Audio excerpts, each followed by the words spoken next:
Good morning, everyone. Welcome to day 3 of Learning Technologies Autumn Forum. I'm Teresa Rose and I'm your chair for this session. Delighted to welcome you all. Can see quite a few familiar faces tapping away in the chat. And I'll start by going over where the live discussion panel is. So the main chat where you are now, if you can tell us, you're saying hello and where you're from. Can see people from Liverpool and from Hamburg, and I can see a few colleagues that have joined, former colleagues. The next part of your panel is questions. So any questions that you've got for our speaker today, or myself, if you have any, can you please pop them in there? Because there's a lot of you on here, so keeping an eye on the questions is easier if you pop them in there, because this is going to be an interactive session. And then finally, we've got some polls for you. So we will let you know when those are also live. So welcome to this session. It's 5 examples of how L&D can become embedded in the organisation, that holy grail of getting closer to the business. And I'm delighted to welcome our speaker today, Dr. Nigel Payne. We've worked together a few times now, me chairing Nigel. You'll probably know Nigel from presenting Learning Now TV. He's also a co-presenter of Scratch podcast with Martin Cousins. He was a former head of L&D at BBC and a renowned speaker, particularly on learning cultures. And we're going to have an interactive session, aren't we, Nigel, today? And I'll hand over to you because we've not got a lot of time. We want to pack as much in as possible. Teresa, thank you. That's very kind of you. And welcome, everyone. I promise you I will leave some time to reflect on questions and suggestions. So if you put things in the discussion box, I can't see it, but Teresa can. And she is my guide, so I need her. It's like being slightly blind. I need someone to guide me through, and that's going to be Teresa's role. So she's very, very important today. So I'm being really nice to her because she could do a lot of damage just with a click of her fingers. So I'm talking about embedding L&D, and I think I should start by saying, where did I get all this from? And the answer is I didn't just make it all up. But I've been lucky enough really in the last month or 6 weeks to have been all over the place, from Australia to twice to the US to Sweden and a couple of other places. And I've spent a lot of time talking to L&D leaders. And the overwhelming biggest challenge, apart from AI, and I'll come on to that later, but apart from AI, the big challenge for them is how they embed L&D into their organization. And it's not simply well, that would be nice, wouldn't it? It's, if I can't do that, I'm likely not to be in a job, and it's likely that my team won't have a job. So I think this stuff is serious, and I've picked 5 things that I think are important, but I'll get your reaction to whether you think they're important or whether you've got a lot better ideas. And I will cede to you if you've come up with a lot better ideas. But I'm going to start by a couple of quotes, which I think show you where I'm coming from. And they're picked up recently. The first one is from my friend Peter Gustafsson in Sweden. And for those fluent in Swedish, I've put it in both languages so you can feel at home, momentarily anyway.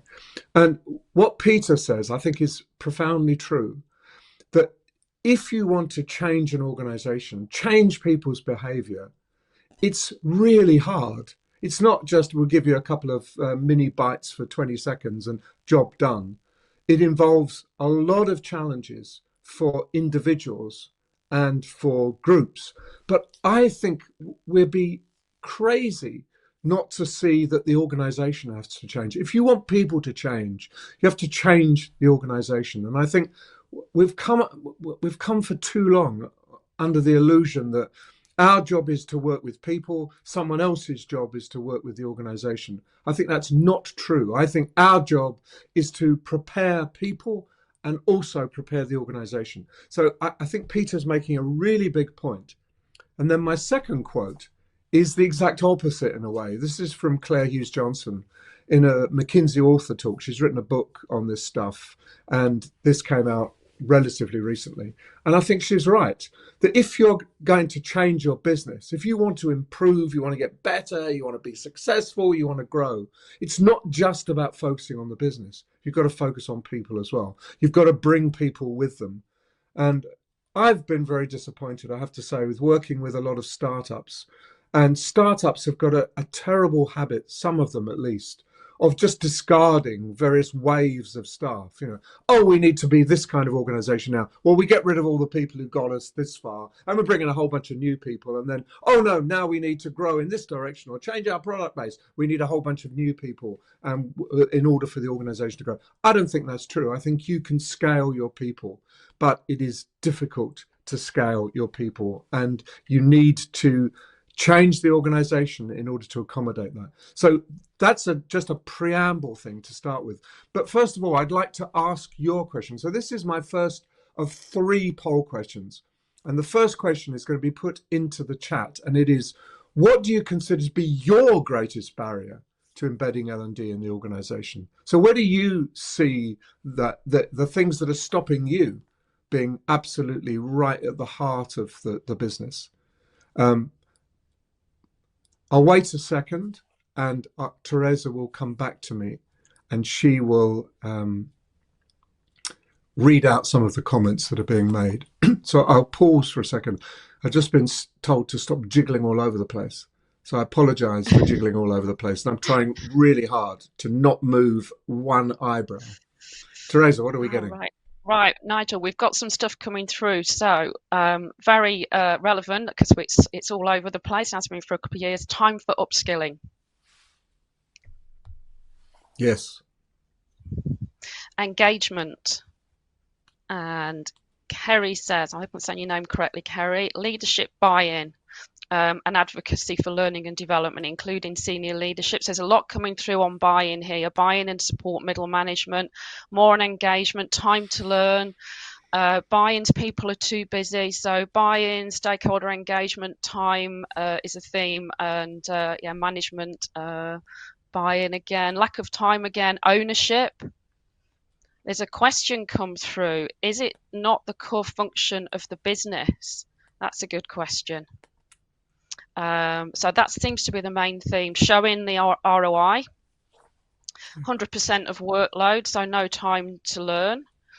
And it's another one here, it's not the core function of the business. I think I've said that one. Henrietta, hello Henrietta. I'm wondering whether you mean learning at the heart of the organization or L&D at the heart of learning. And Andrew says there's not an understanding of how L&D can help with impact and performance. And someone's put here, Amy's put, time is never a barrier. It's a matter of priority. So there's any of those really you want to...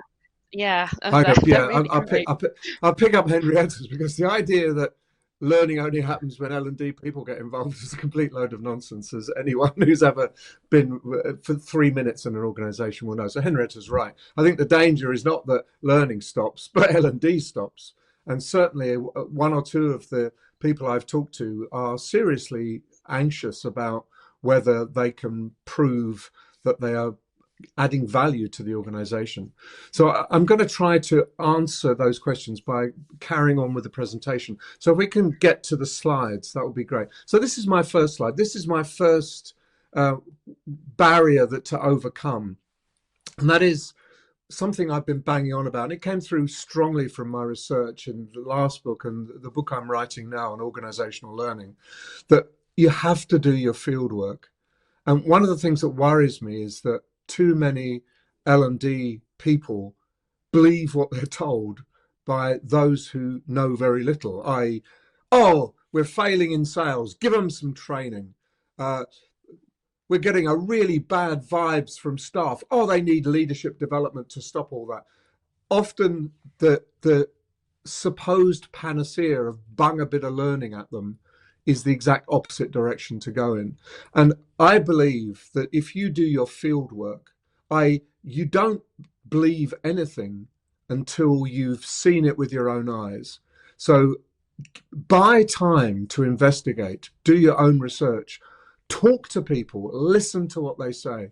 I've always found that people are quite willing to tell you what's wrong and all the things that are preventing them from doing something.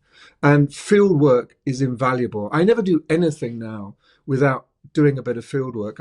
I did some work for the UN recently in Vienna, and I asked them if I could just spend time with 3 of their staff, field workers, staff working all over the world. Those hour and a half I spent with those staff completely changed the way I was thinking about what I was going to do in the UN. Not that wasn't exactly profound research, but it just anchored in what I was trying to do because they told me what it's like and where they confront difficulties and face barriers. So please do your field work and don't take no for an answer.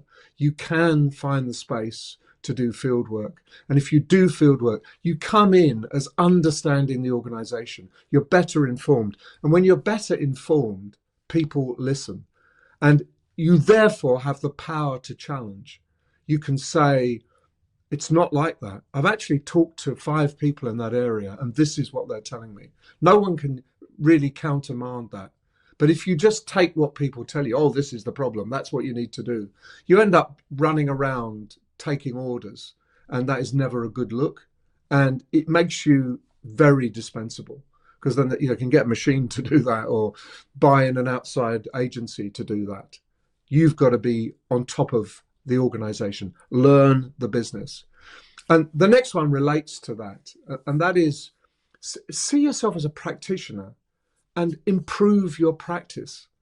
Like if you were a physiotherapist, the idea of me saying to you, well, you need to keep on top of everything. You need to improve your practice. You need to be a better practitioner this year than you were last year or the year before. No one would think that that was anything but sensible.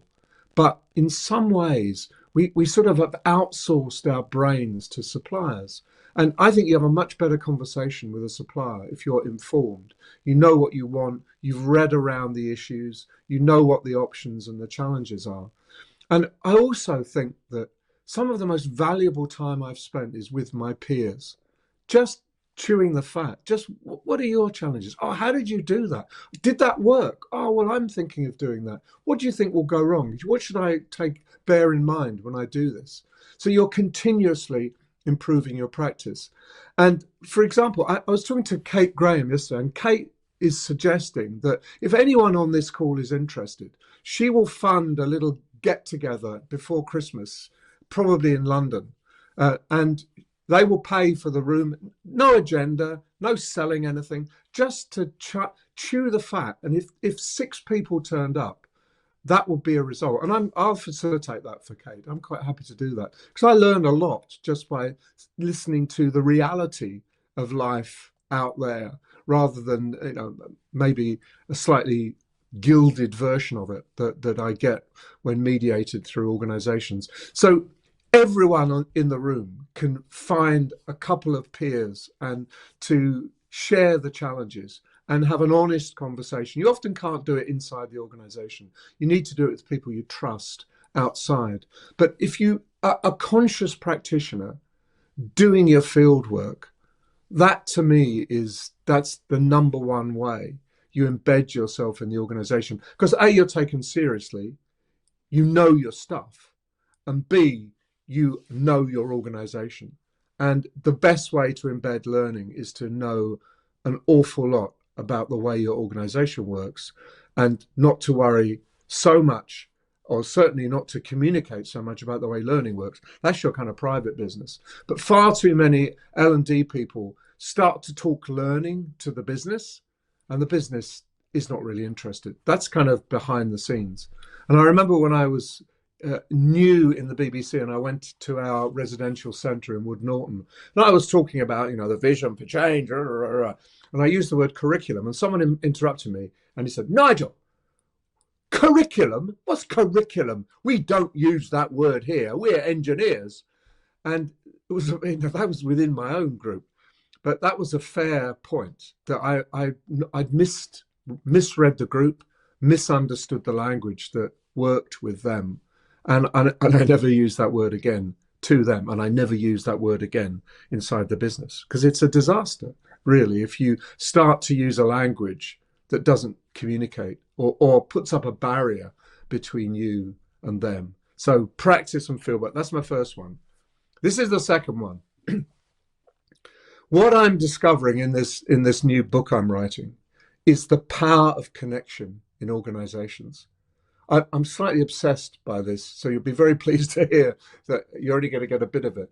But if you can join the gaps, if you can fill the gaps, join the organization together, create and facilitate the ability to share knowledge, ask for help, uh, get support when you need it, put people together either virtually or physically to work on the organization, what you find is this kind of crazy idea that people who are facing the same challenges come together, and those people learn much more from each other than they can learn from a screen or from you. And this is from the 1970s. Vygotsky's zone of proximal development sounds very impressive, but what he's basically saying is if you're working with people of your own ilk, people like you at the same level as you, it's a powerful, powerful learning mechanism. People who don't know as much as you bore you. People who know a hell of a lot more than you frighten the hell out of you. But people in your own area learn. And if you can put those people together, if you can put people in that zone of proximal development, if you can build those opportunities, and so often we're focused on soul working, do it yourself, your own KPIs. No one helps, no one asks for help, too scared to do either of those things. If you can try and break that barrier, and that involves, unfortunately, it involves working on the organization. You often have to change the organization, you have to argue for it.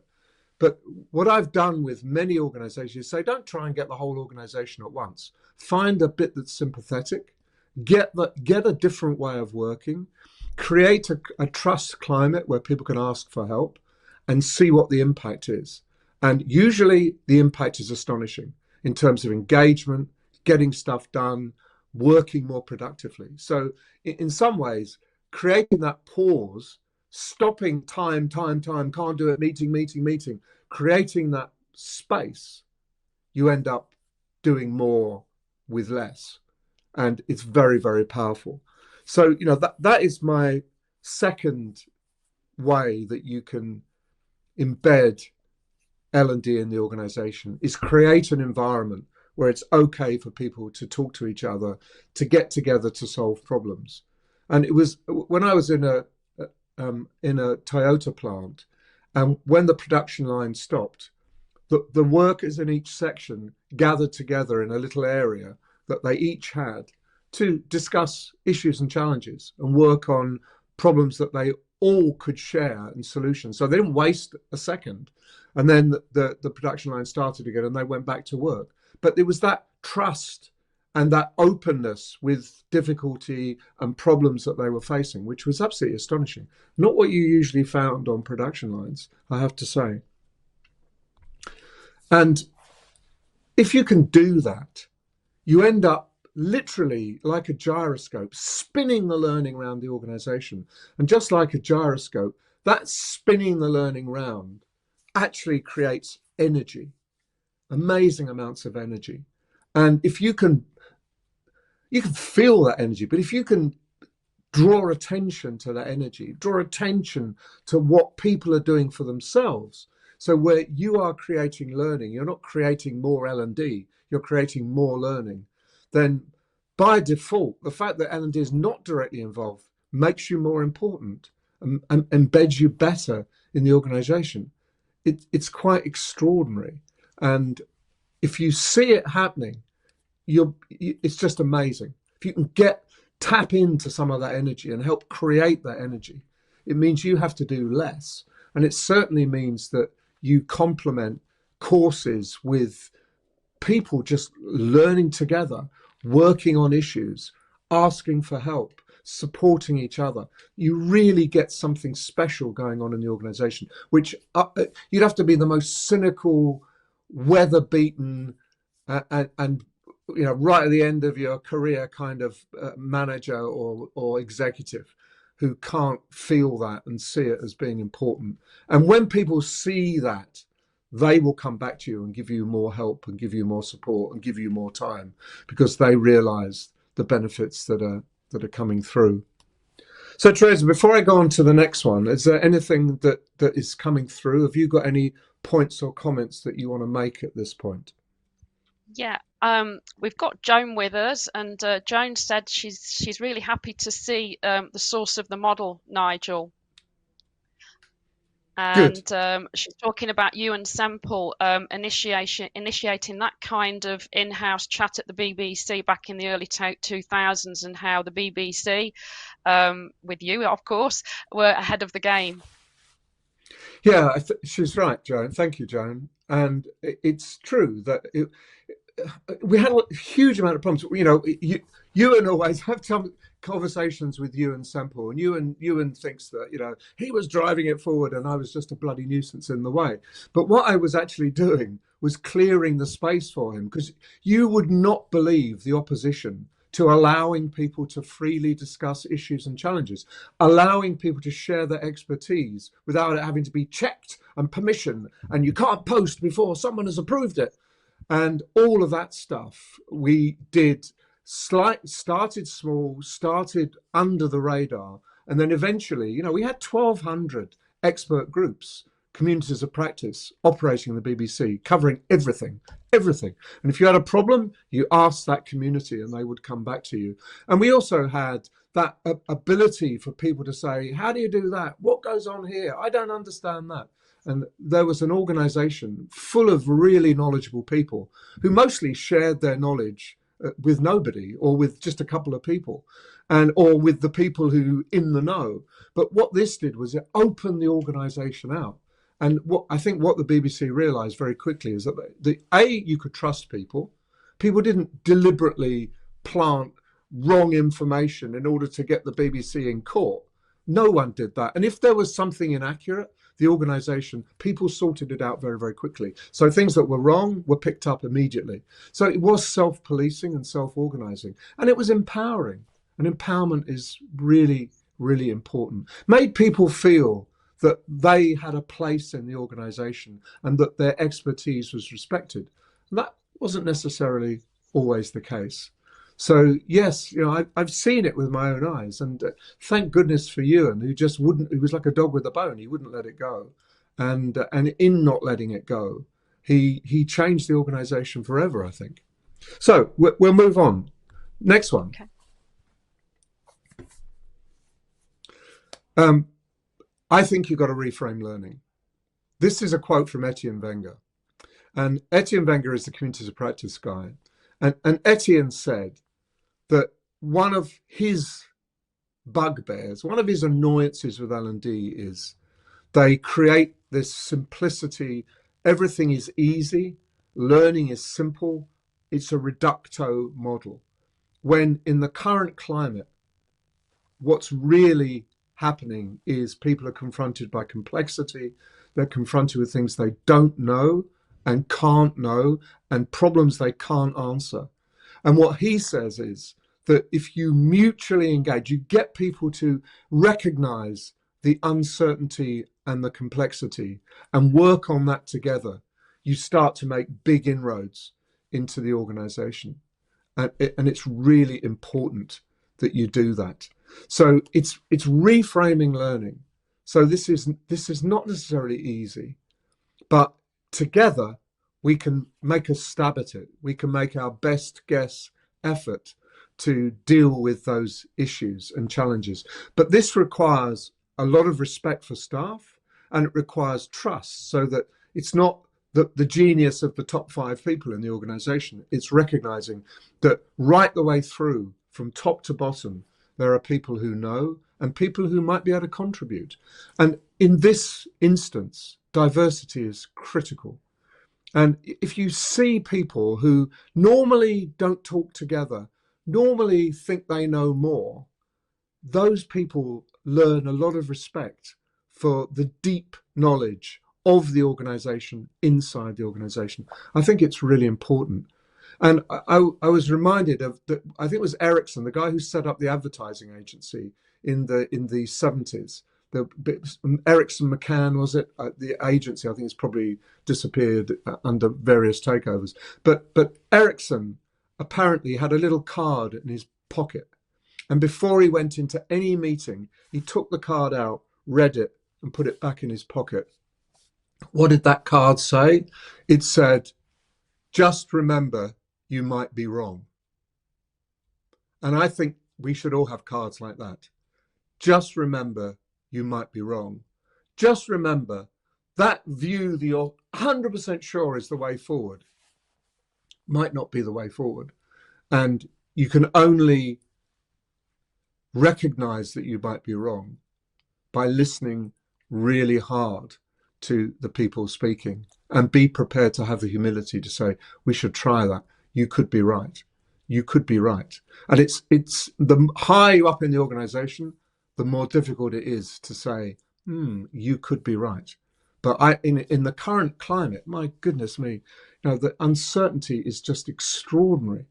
You need everyone's brains, and diverse views and diverse opinions help you to stumble towards something. It may not be 100% there, but it's better to be 30 or 40% there, having taken those views into account, than it is to be 100% certain and wrong, because that's catastrophic. And I can think of many organizations who made big 100% and wrong calls. One of the things that GE got wrong was that the CEO at the time got obsessed with big power, and they bought Alstom from France, which was a basket case. And he would not be told. He would not be told. He wanted this company, and they bought it, and it paid too much for it, and it ended up an absolute millstone round the neck of GE, and it's ended up with GE is now 3 separate companies. It was catastrophic for the organization because no one could tell the person you might be wrong, and he wasn't prepared to consider that he might be wrong. So it's all about this. It's all about trying to make the connections between people, make the connections, and the richer the connections, the better the understanding and the better the ideas. So, I talk about organizations being a brain, and individuals in the organization are the neurons. But just like our own brain, we might have 100 billion or 80 billion neurons. I don't think anyone's actually counted the final number. But let's say we've got 80 billion neurons. What makes us smart is how those synapses, how they connect between each other. And I think it's true in an organization. An organization is smart when there are maximum connections. And if you've got a big person, there's a figure there bigger than everyone else who is given the recognition that you are the genius, you're the talent in the organization, and makes no connections, then that person leaves, the knowledge disappears. If you've got that person at the heart of massive number of connections, that person leaves, the knowledge continues. And I think in this climate, making the connections and putting one and one together and making 3 is absolutely critical, I think, in being able to make sense of the world, and having the humility to recognize that 2 and 3 and 4 people coming together around an idea are always going to come up with something better than an individual, however talented, however smart, however recognized in the organization. Because guess what? They could be wrong. But it's unlikely that if 10 or 15 people of diverse makeup at different levels come together and agree, that will be the wrong move. It's likely to be a good move. So, Teresa, any other points coming out that I should take into account at the moment? Going back to your earlier section, we've got a question to verify the author from the quote you used. Is it Etienne Wenger? Wenger, Wenger, Etienne Wenger, Communities of Practice. He started on Communities of Practice in 1986, his first book, and his last book came out in 2019 or 20. He's never deviated. He's changed the emphasis a bit, but Etienne has always said that it's communities of practice, groups coming together to work on problems that help organizations flourish. He sees it at the heart of successful organizations, and he's spent his life really going around He lives in Switzerland and he travels the world. He spent his life going around saying the same thing essentially, and there's nothing wrong with saying the same thing because I really don't think when he gets out that card and says you might be wrong. I don't think he is. I think he feels he is wrong. He thinks there may be nuances and ways that of changing the emphasis, but essentially Etienne Wenger is right. WNGER, and if you just put Wenger Communities of Practice, you don't have to read one of the books. There are plenty of articles and so on. But his very first book, which is called, funnily enough, Communities of Practice, that's a good place to start. And it's still around. It's still in print. But he's one of the people I've met and admired. And I used to think he was kind of ploughing a very lone furrow. And it was just, off you go, Etienne, see you. Now I think he's right at the heart of everything. So in some ways, the world has come to him rather than him going to the world. That's been a really good thing. So thank you for that, Teresa. Yeah, we've got some more points coming in. So we've got a question. Let me find that one. How have organisations created that space to share knowledge? That's from Serena. Yeah, Serena, I think you have to, exactly what you've said, you have to create a space to share knowledge. If you take WD-40 company, they've got something called Blue Horizon or something. It's a space on their intranet where everything is stored. So if you've had a successful marketing campaign, the last thing you do is put it onto Blue Horizon or whatever it happens to be. And everything is accessible to everyone. That was a decision made by Gary Ridge at the very beginning of his tenure. I want everything to be open. So success and failures are there. So there's always a place that you can interrogate. Others use SharePoint as a place. In the BBC, we used a different kind of software, and we had exactly the same idea that you had access to expertise, which could be people or it could be information. And in the BBC, the people were in charge of maintaining the information. So if you were in that group, you not only you could interrogate the group, but you could interrogate the documentation that was posted alongside by the group and validated by the group, and that kept changing. So you do need to keep that space, just as I think you need physical as well as virtual spaces to allow people to come together. And it was very interesting when Zoom brought people back into the office, they reconfigured all their offices to be learning spaces. So they got rid of the rows of desks, because they said, if you're sitting in a row of desks doing your email, you could do that in a cafe or at home. There's no reason to come into Zoom to do that. But what they did was they made the Zoom space way more exciting. So they created places for small groups, medium groups, big groups. They created creative spaces with whiteboards and so on. And they also allowed that to be done, replicated in Zoom. So the stickies, the whiteboards, all of that stuff emerged from their experience of working with their staff to try to bring them together in order to maximize the creativity rather than leave them all isolated. So 100% true. You consciously you don't need a lot, but you need to create spaces. In the BBC, we created these, we called them learning spaces. That may not have been the right idea, but they were little places where 3 or 4 people could come together. They were used for all sorts of things, not just learning, but we insisted on each of the buildings, each of the floors would have those kinds of spaces. And they were incredibly popular. And people would just use them, just sit down. You could see people just gathering together. Oh, let's go to that space. And they would discuss for 10 minutes, move on. You weren't there all day. But without them, you were standing up, or it was much more difficult. And people go, shh, be quiet, be quiet. You didn't get permission to speak. Many organizations, speaking is a challenge. Be quiet. No, I'm working. I'm concentrating. You've got to create a special space. You can't just expect people to be able to operate in a cacophony of everyone talking at the same time. But at the same time, you do need to create opportunities for people to talk. So shall we move on? Shall we save some more of the questions till the end so you can carry on? We've got a few more questions on communities of practice, so I'll save them until the Q&A. Thanks a lot, Teresa. Okay, shall we move back to the slides? This is the next one, and it's about integrating learning. Learning should not be separate from the rest of the organization. The people shouldn't be, and the learning shouldn't be. And I stole this from Gary Ridge of WD-40 Company, and this is the way he does it. And everything I say should be taken in your own context. And I don't think you should replicate anything without testing it against the way your organization works. But the way Gary aligns learning, you can see it. That learning isn't. It's the if you notice, it's the biggest blob on the screen, or maybe that's not a very accommodating word. It's the biggest uh, mention on the screen, the biggest typeface.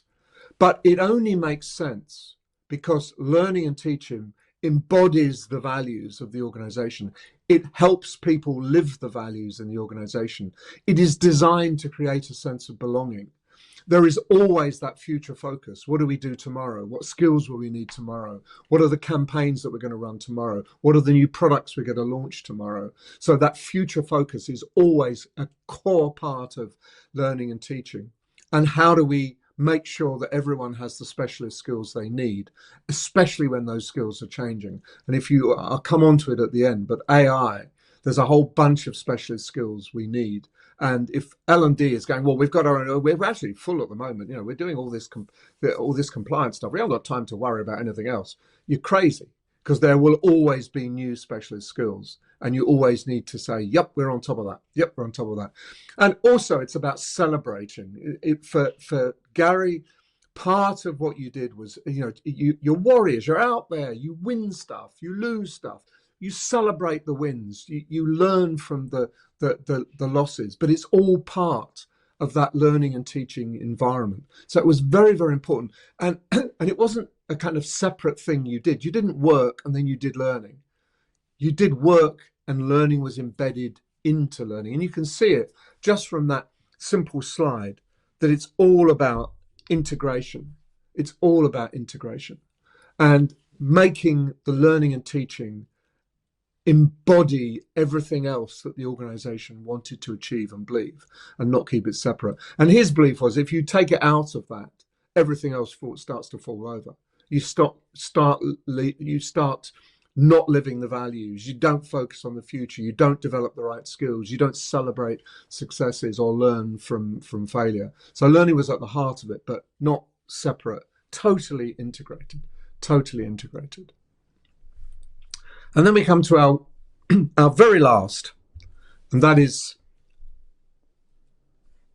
I pushed the wrong button, the very last. And I stole, this slide was from Egel's slide.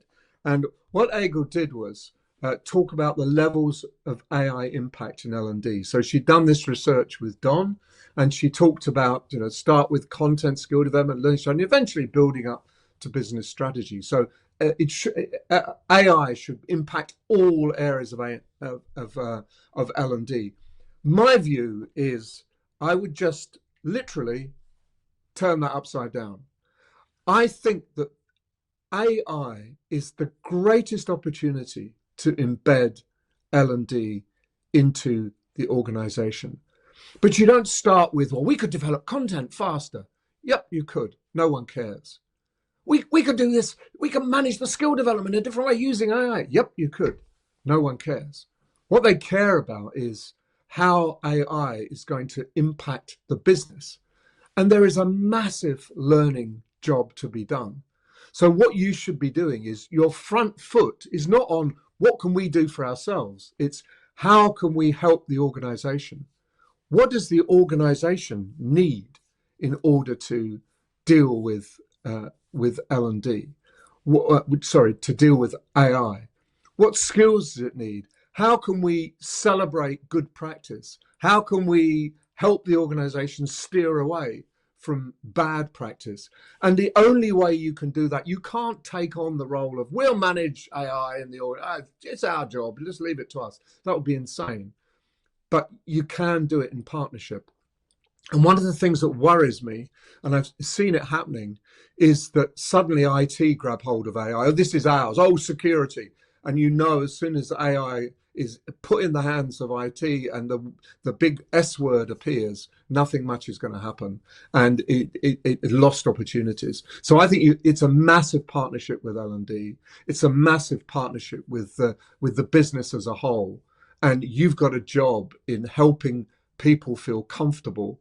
You've got a job in sharing the undoubted mistakes, of explaining what's good and what's not so good about the current opportunities in, for example, ChatGPT and generative AI, and to look at potential use cases in the organization, not in L&D. And in the background, you can be using it.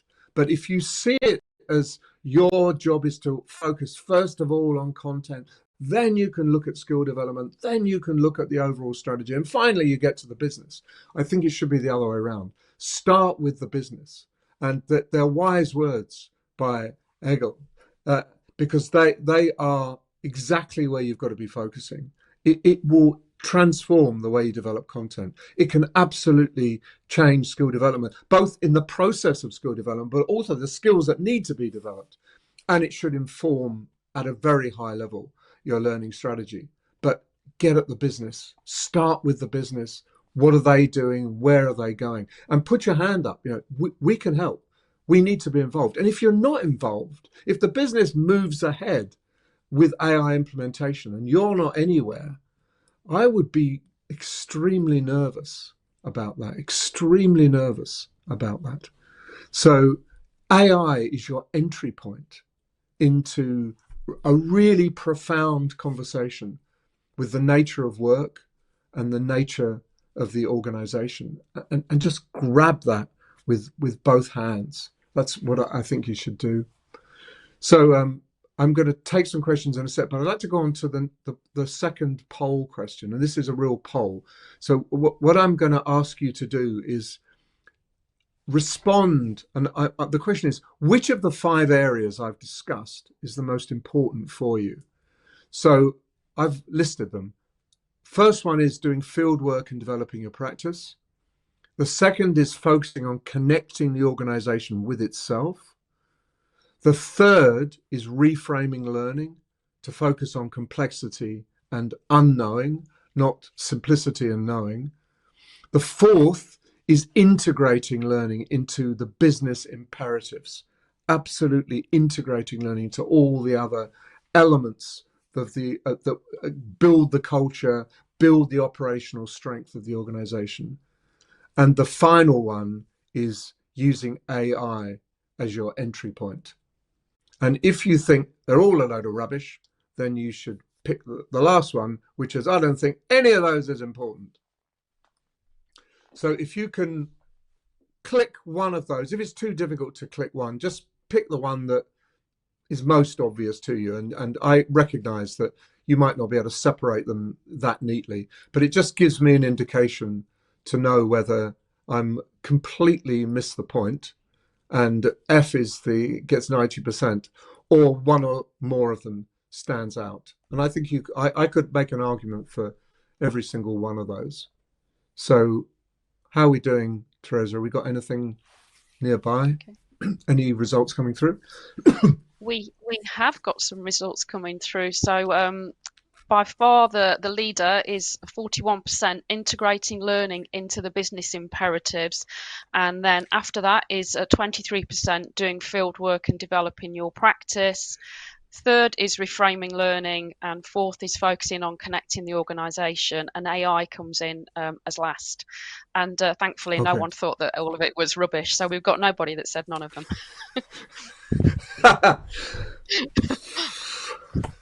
I can relax now.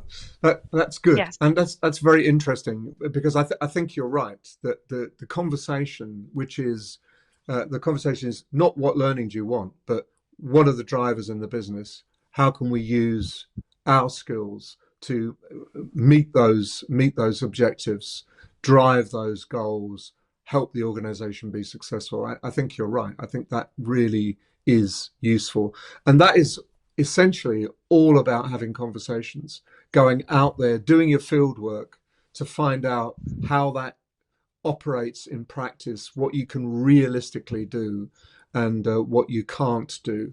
So I'm glad that there's some resonance there, and you can take those. And the last question will be about what you're going to do as a result, rather than just theoretically, which is important, because I think that is very important as well. And we'll come on to that. But let's get back to some questions, Teresa. Let's talk about any other questions coming through. Yeah, we've got quite a few questions, so I don't know whether we want to cover some of them. Let's see if there's anything that's coming through on this particular aspect. Um, Deborah asks, have you come across an organisation where the trainers come from the operational side of the business and are reluctant to share knowledge, learn from or collaborate with L&D in the in-house function, who are made up of experienced L&D experts and consultants? Yep, I have. Yeah, I've heard that, and I think I can understand why people jealously guard their expertise, particularly in organisations where the feeling is that if I share everything, that you won't want me anymore. That's the end of my career, and I think you've got to create forums where people can share expertise. But the key thing is to praise that. You get what you reward. And if you reward sharing and you don't reward hoarding, you begin to break down those barriers. And there are always, if there are younger people in the organization quite happy to share, you should highlight the benefits of sharing and the benefits across the whole organization and reward those people who are prepared to do that. Just as those people who are willing to give help others, shouldn't be punished because they didn't get on with it doing their own work. They should be absolutely praised, rewarded for giving up their time to help the organization as a whole. So there's usually behind all of this, it's not just that individual is a miserable swine and what they need to is go big kick up the backside.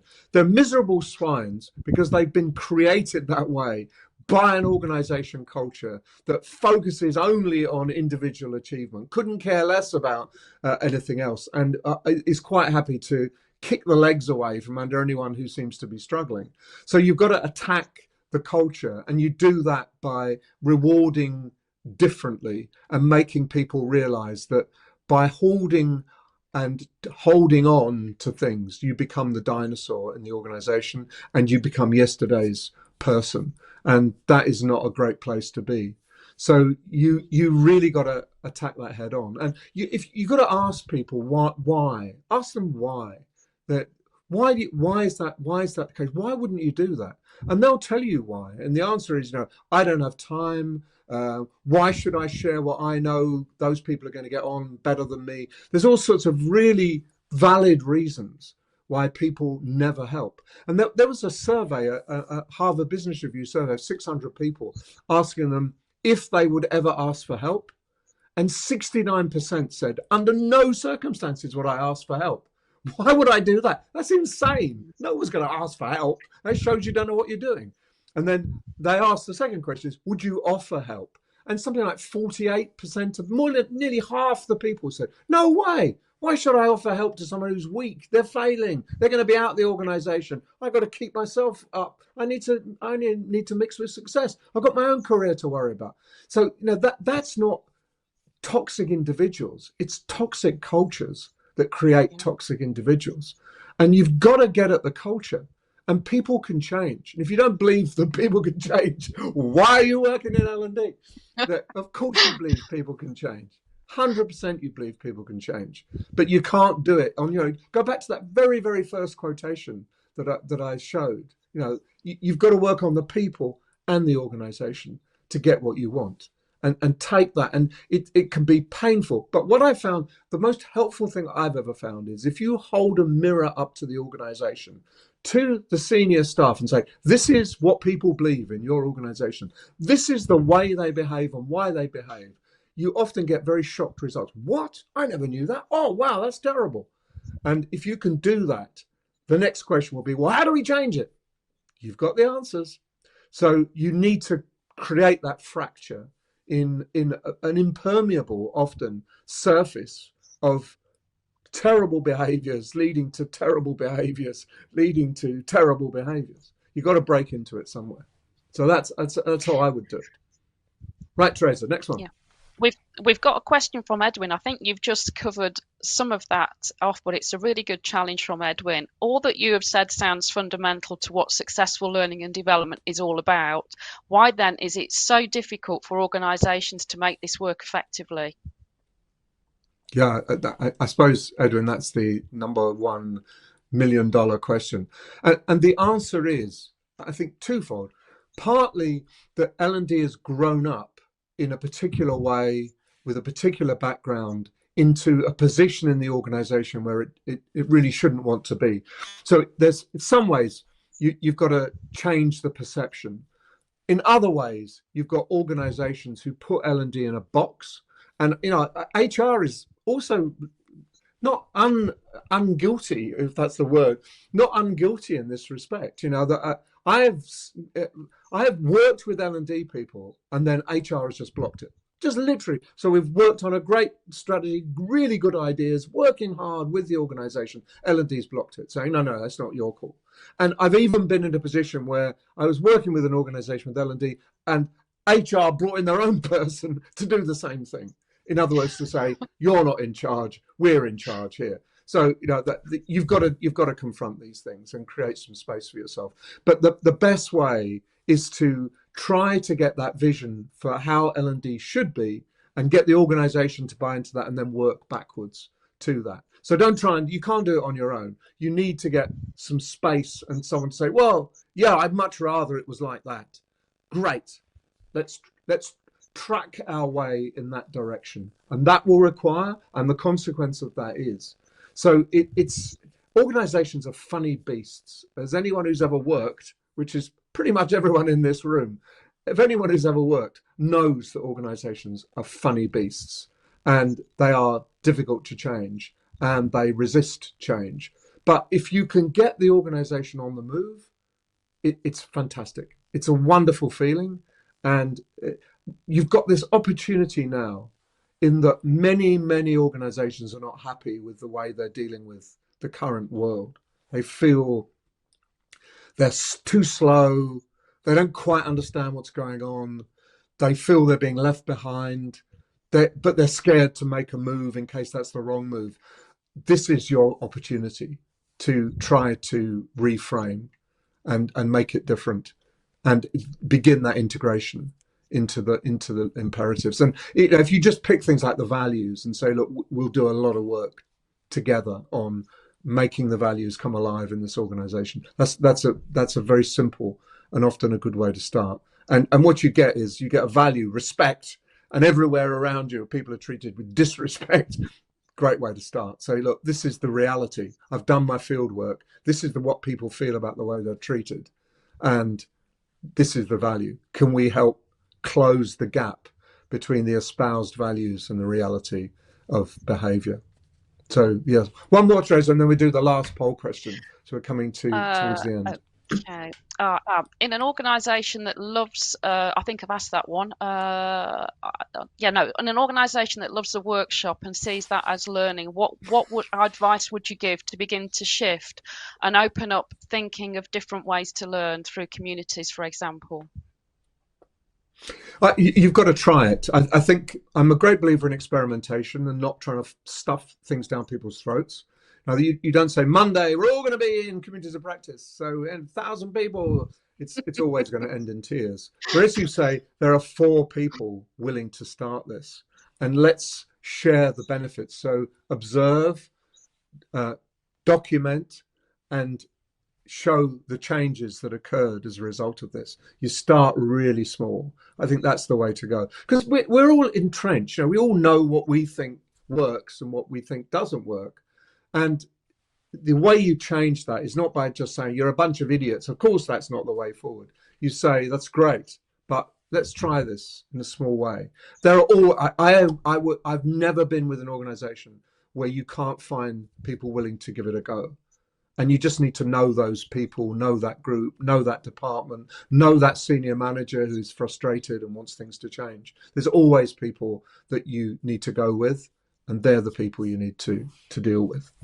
So let's go to the last poll question. And the poll question is really simple. What are you going to do now? So answer 1, absolutely nothing. Answer 2, focus on at least one of these areas. Answer 3, focus on more than one. And answer 4, focus on something completely different. So what are you going to do as a result of this? Is there one thing you took, one nugget that you think you can implement? Are there a couple of things that you want to deal with? Or do it's given you an idea for doing something completely different? So we just let that run for a little bit.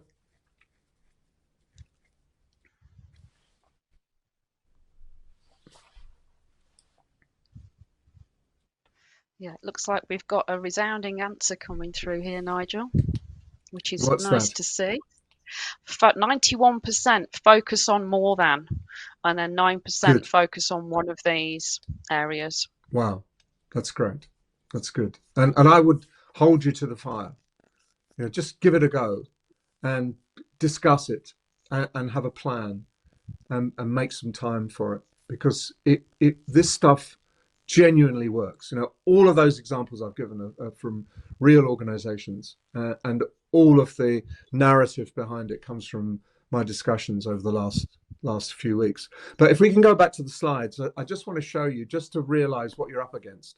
There is a world out there which doesn't see things your way. This is the Daily Star from the 4th of October, so a couple of weeks ago, about AI, generative AI. Psycho scumbag chatbots aren't all bad.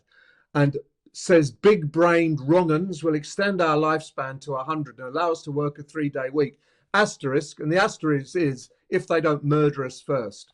So I think in some ways this is a good piece of reminder that there's a lot of views out there, and those views aren't always the same views as ours, and they're not always right, and they're sometimes entrenched prejudice. The Daily Star is not inventing this, it's reflecting this, that there's a whole bunch of stuff that could really make our life much more dangerous and difficult. And we've got to deal with that. We've really got to deal with that. So thank you so much. We're out at time, exactly out of time, and I don't want to overrun. And can I just thank Teresa, as always, Teresa. It's always a pleasure working with you, and thank you for getting the good questions out there for me and keeping an eye on things, because I can't see any of the questions or discussion because it would clash with my main screen. So all I can see is Teresa, which is a pleasure in itself. But that's all she's my route to the world. Through her, the world appears. Without her, I can see nothing. So thank you, Teresa. It's a real pleasure talking to you. Likewise, the same, Nigel. We had got one more question that we've got time for it because it was from Andrew earlier on. Okay. Communities of practice are often just communities of interest. How do learning functions encourage practice change rather than places where interesting chat happens? Yeah, that's a really good point, because a community of practice focuses on problems. It focuses on issues. It doesn't focus on having a nice chat. But I remember Wenger going ballistic when he said, "Why do people think that sharing is the purpose of a community of practice? Sharing is boring. Who would go into a room and say, right, share with your friends? No one's going to share." It's only when so sharing is the byproduct of problem solving. And I think he's right. So you need to move away from having a nice chat to an agenda where you're working on the organization. You're using your specialist knowledge to work on the problems that are identifiable in the organization. You're working to make things better. You've always got an agenda. You don't simply have a chat, because that isn't a community of practice. That's a coffee morning. And there's nothing wrong with that. We love having chats, but don't claim it's a community of practice. You've got to be working on issues and challenges. And the sharing is the byproduct, not the aim and aspiration. That's the way you do it. I don't know if we've got time for one more question. So it could be a bit of a shameless plug as well. So Joan asks when your new book is out. It's out next year. it's not quite finished yet, but I'm going to start a whole range of events and workshops leading up to the publication, probably next April or May, something like that. It will be out. So it's on its way. It's definitely on its way. And I'll be highlighting. I'm going to do a lot better than I've done with the other books in terms of alerting people, sharing some of the stuff that comes out of it, and helping organizations change. So, I think I started off believing that if you read a book, you can change the world, which is true, it's possible. But it's much better if you read a book to then be able to do some work on the actual job in hand and get stuff moving. So this book will be a get stuff moving book. That I promise you, Joan. Is that the title? Not quite. It should be. That's a great title. It is. It is. We've got lots of thank yous coming through, Nigel. People really enjoyed the Good. session, and they've taken a lot away from it. So thank you again to you, and thanks for all of the chat and the questions and your engagement. And like I said, our next session is at 12 o'clock, and there's another session this afternoon and more on Thursday, more sessions on Thursday as well. Okay, So thank you. And everyone. thanks everyone for participating. And again, thanks, Teresa, for excellent chairing, keeping me in line.